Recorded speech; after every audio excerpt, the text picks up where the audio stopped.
let's talk about the research and the figures and the reality.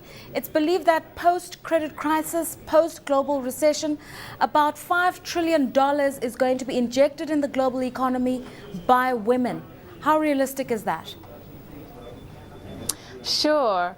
Well, looking at the global numbers, it's definitely important to take a view on Africa. So in terms of women, research has shown that they offer numerous potential to businesses who are willing to take hold of the opportunities that investing in women offers in Africa.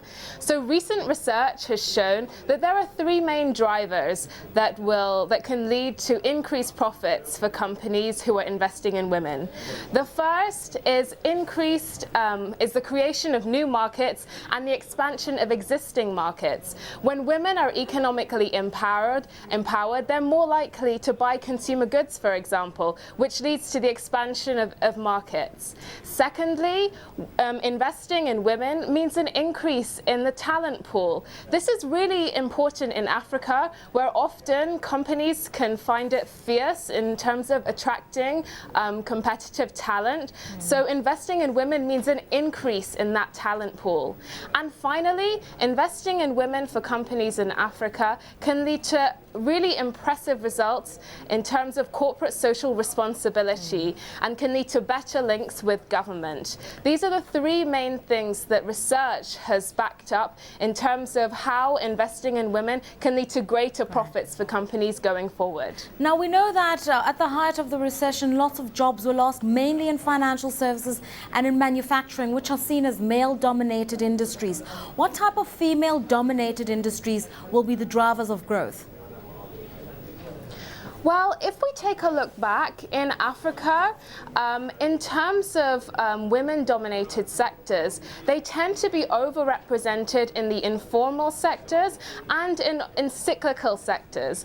These were generally more exposed to downturns during the global recession.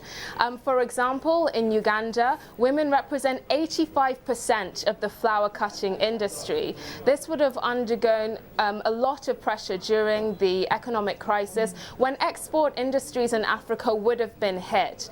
Going forward, there's really a big opportunity to cash in on the presence of women in small and medium enterprises. So for the growth of SMEs, this would really benefit women in Africa going forward. Talk to us, Amina, about the discrepancies. For instance, we're told that in developed economies, the process of gender empowerment is happening far slower than in emerging markets.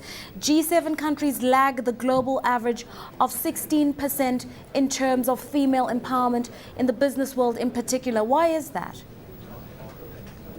I think that this is something very important. This is something that African countries should really take note of. For example, even in the UK, we have the Lord Davies currently chairing a government inquiry on boosting the representation of women on companies' boards. African countries can make sure that they're ahead of this by ensuring that they put policy in place which allows companies and encourages companies to increase their representation of women throughout the company structure. And finally, and very briefly, we keep on saying that if a woman handles the purse strings of her household, it's a better managed household and she dents poverty. Where's the evidence of this? There is an overwhelming amount of evidence that proves that when women are in charge of household income, they're more likely to spend that income on things that will drive human capital in the future. This really underlies the benefit that African markets can see in investing in women. Not only does investing in women mean increased economic benefit, but it also means sustainable growth in terms of long-term human capital development. A very important piece of research recently showed that men in male-headed households, men are more likely to spend money on alcohol and cigarettes compared to female-headed households who are more likely to spend money on school fees, which are likely to increase human capital over the long term.